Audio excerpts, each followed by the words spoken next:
السلام عليكم ورحمة الله وبركاته. أعوذ بالله من الشيطان الرجيم. بسم الله الرحمن الرحيم.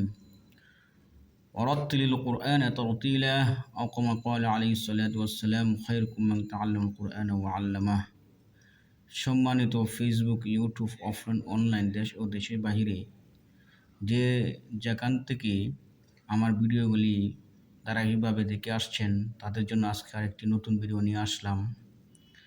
যদি আপনাদের ওই ভিডিওগুলি ভালো লাগে, ইনশাআল্লাহ এভাবে ধারাবাহিকভাবে আমরা চলতে পারি ইনশাআল্লাহ, তাহলে আমাদের অবশ্যই উপকার হবে। আমরা অবশ্যই কোরআন শরীফ পড়ার জন্য ইচ্ছা আকাঙ্ক্ষা রয়েছে, অবশ্যই আমরা তা কী করতে পারবো, কোরআন শরীফ পড়তে পারবো।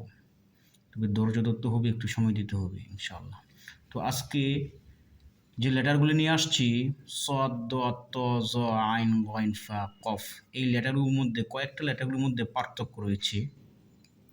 আর এই পার্থক্যগুলি বাচ্চারাও ভুল করে, যে বাচ্চাদেরকে পড়ায় বাচ্চারাও ভুল করে, এবং অনেক বয়োবৃদ্ধ যাদেরকে পড়ায় তারাও ভুল করে। তো আপনারা যেন ভুল না করেন সেই জন্য আমি লিখে নিয়ে আসছি।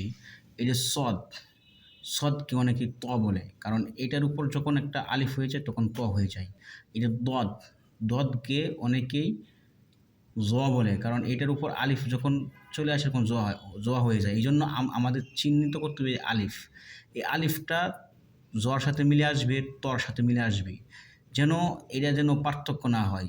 মানে সদ সদ সদ এদের উপর কোনো আলিফ হবে না, মিলেও আসবে না। এই জন্য এটা হচ্ছে সদ।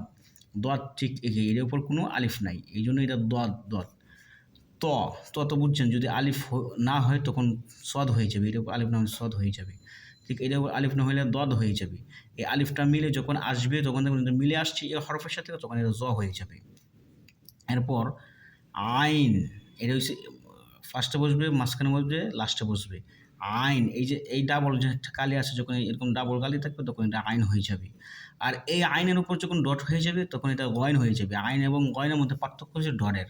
যখন আপনি নুক্তাটা মনে রাখবেন যে নুক্তা উপরে হলেই, আইনের উপরে উপনুক্ত হলে তখন এটা গয়ন হয়ে যায়। এরপর হচ্ছে ফা। এই ফা আর কফের মধ্যে পার্থক্য হলো, দেখেন গোল রাউন্ডে কি, এই যে ফা গোল রাউন্ড, এই যে ফা, এই যে ফা, কফের এই যে গোল রাউন্ড, কফ কফ। এইটার উপরে এক ডট মুছে দিলে তখন ফা হয়ে যাবে, এর উপরে এক ডট বাড়িয়ে তখন কফ হয়ে যাবে, এর উপরে এক ডট বাড়িয়ে তখন কফ হয়ে যাবে।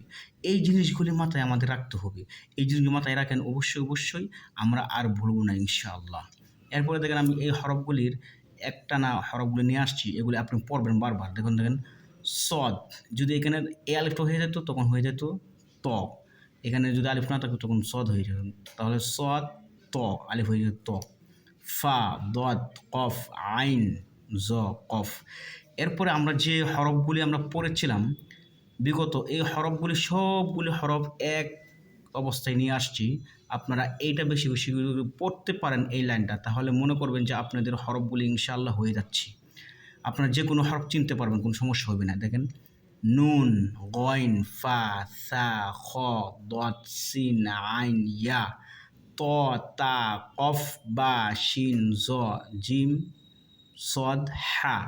এই হরফগুলো যদি আপনি এভাবে বলতে পারেন আমার মতো, ইনশাআল্লাহ আপনাদের মানে হরফ চিনা এবং বোঝা হয়ে গেছে, এটা আপনারা বুঝে নেবেন ইনশাআল্লাহ। তো আজকে এ পর্যন্ত, আমার তৌফিক ইল্লা বিল্লাহ।